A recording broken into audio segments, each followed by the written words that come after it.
you ended up having a period of your career where you had to deal with a lot of injuries. What was the first toughest one to kind of go through? Uh, I always say like I was pretty relatively injury free for the most part until I broke my back, Yeah. and that's when it really kind of like changed for me. Um, that definitely scared me, and it's like take all those memories and like you put them like in a box and you bury them deep in the back of your mind. And I was definitely scared, but I was able to use that stuff and kind of motivate me as well, like to try to get back, right? Yeah. Yeah. So talk us through that crash itself. Man, it was gnarly. I was able to win the first moto, and then Moto 2 we put a new clutch in, and the clutch wasn't really that dialed in for the start, and I didn't get off the gate that well, and it was a racing incident. Obviously Justin Cooper and I collided, and I saw a hole, and sometimes that's all you need, like in the sport, like you risk it, right? And we came together, and yeah, it was not good. So how bad was the injury? I burst fractured my L1 vertebrae, and they did a 5 vertebrae fusion there in Tennessee.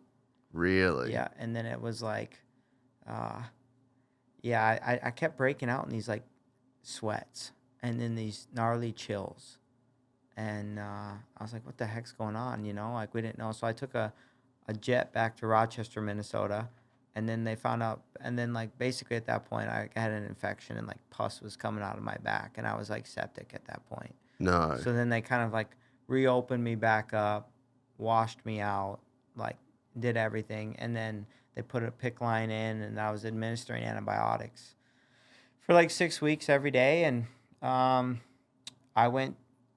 The Mayo Clinic was like, well, they were kind of not crazy sports oriented, and I wanted a second opinion, so I flew out to the Stedman Clinic in Colorado. Yeah. And then they were like, we got X-rays and everything, and they sat me down in the room, and I was like, I had that weird gut feeling that things weren't good. Mm. And he's like, all right, so here's the bad news, we gotta redo everything. And I was like, what? Like I'm supposed to be riding soon. And yeah, we went in and redid everything, and there was an infection in there again, and they got it right. And then I healed right away, and then I was back on right away. But that was the first big one that was like, it kind of freaked me out. Yeah, yeah. Yeah. Did you have any like loss of feeling or anything that you went through in that? I got really lucky that way. I think of, I've battled some amazing guys growing up through the amateur ranks, and, like Jesse Nelson. Even like what really hit me hard was Jerry Robin. Mm. Or Jesse and Jerry Robin. Like, and that was really bad. So, I got lucky that way. I did, but I still deal with back issues to this day, and For sure. And I'm stiffer on the bike now because of it. Yeah. Which sucks. Have you watched Millville back yet? Yeah. Have you seen your little Yeah. the butt whips? Yeah, I get that. Dude. Stiff old chassis. Oh man, I think it was the first lap, second whoop section. Yeah. And you hit the inside and you're giving the butt whip, and I'm like, my dog. that's my dog right there. I'm like, you please win this moto, bro, just for us, just for the bum scrubbers out there that we just can't get it done in that way anymore. Yeah, no, dude, I think of like, even during the week, some of the guys would bust these massive whips off the tabletops down at the farm, and I'm just like, good for you guys. Man, that one is a booter. Oh, The one you got the roller, Yeah. and then you go left, and then the double, and that tabletop. yeah. Dude, that thing is no. I could actually get it a little sideways on that thing. Bro, that jump Yeah. is crazy. Yeah. I don't know how you keep a bike straight on that jump. That was funny when I rode there. No one on the track. Afternoon, dry, but with baked watered ruts. Oof. And I'm just like, I can't do any of this. There's no one here. I'm not doing this. So what do you think when you rode the bike?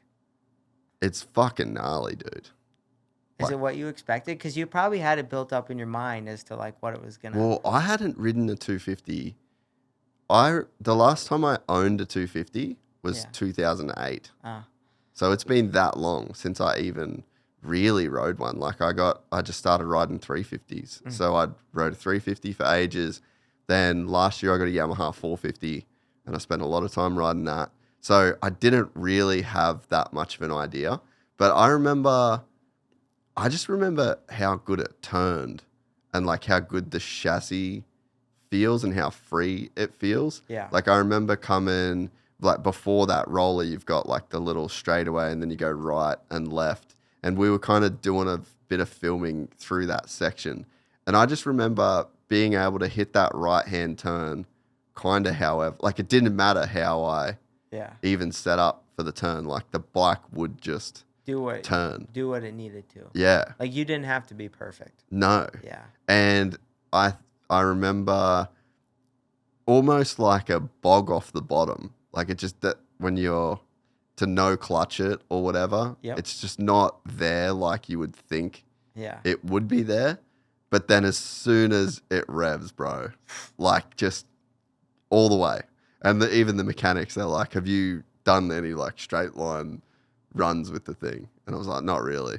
And they're like, go down the back and ride alongside both of the Supercross tracks. And I just went first, second, third, fourth, just on the absolute limiter. And the Yeah. thing was just screaming. Yeah. So I could see after that, I'm like, that's why they all rev the bike, because it just wants it, dude.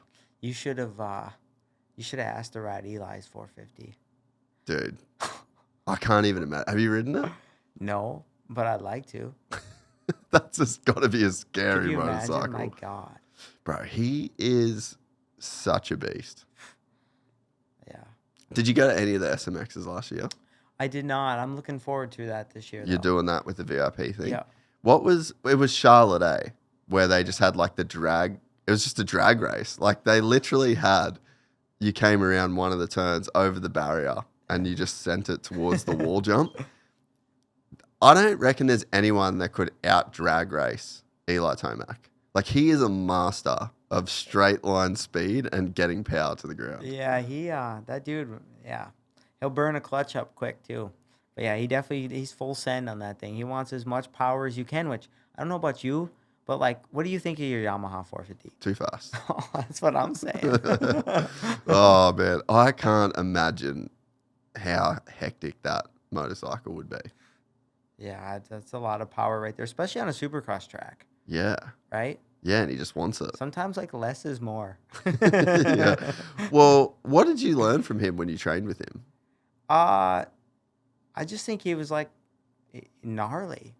Everything was like he was so fast. Just the way he would ride and the way he trained off the bike and the way they did stuff. Like they trained really hard, but then they would recover.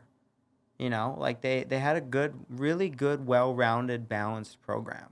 And it was probably being with those guys was probably one of the most fun moments of my life, just on and off the bike. Yeah. And like Eli and I still hang out to this day, man.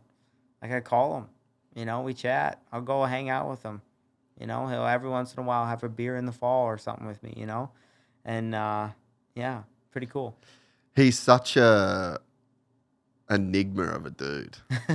Like, isn't it crazy to think, like, when he retires, we're just going to look back and be like, what a fucking man.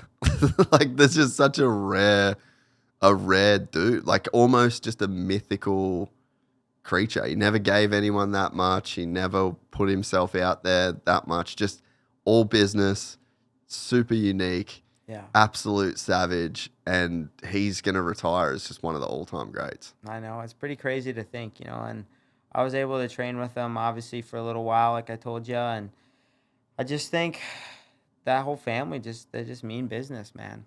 You know, the general, we call John Tomac the general, you know, and I'd be training in his gym at the house down there, and he'd have all his trophies and accolades throughout his career, and you're just, like, looking at it, it's like, dude, pretty gnarly. Respect, dude.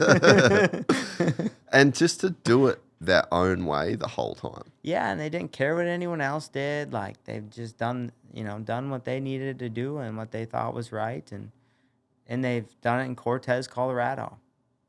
Insane. Yeah, just where they wanted to be. Yep. How do you think he goes on KTM? I think he'll be good.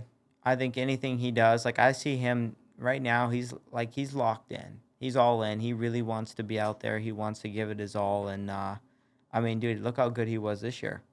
Before he, I think it was Tampa, right? Yeah. Tampa where he got injured. Yeah. So I just see him putting in another gnarly boot camp, and I really see he's all in. I really see him doing everything he can. I think that this year was, I mean, as good as he's ever been.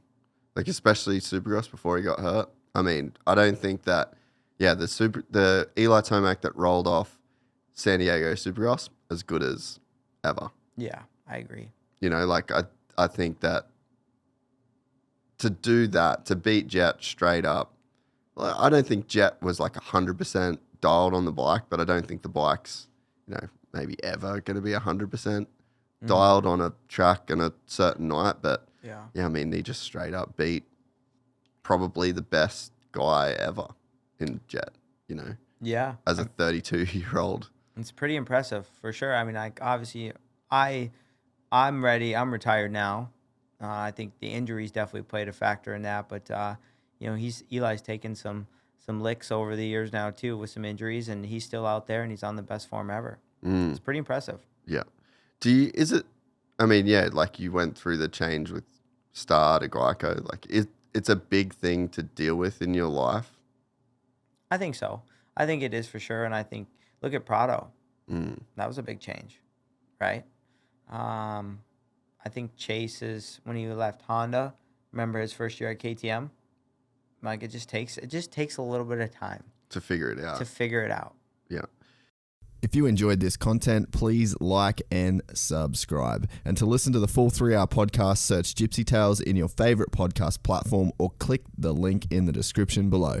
Gypsy Gang.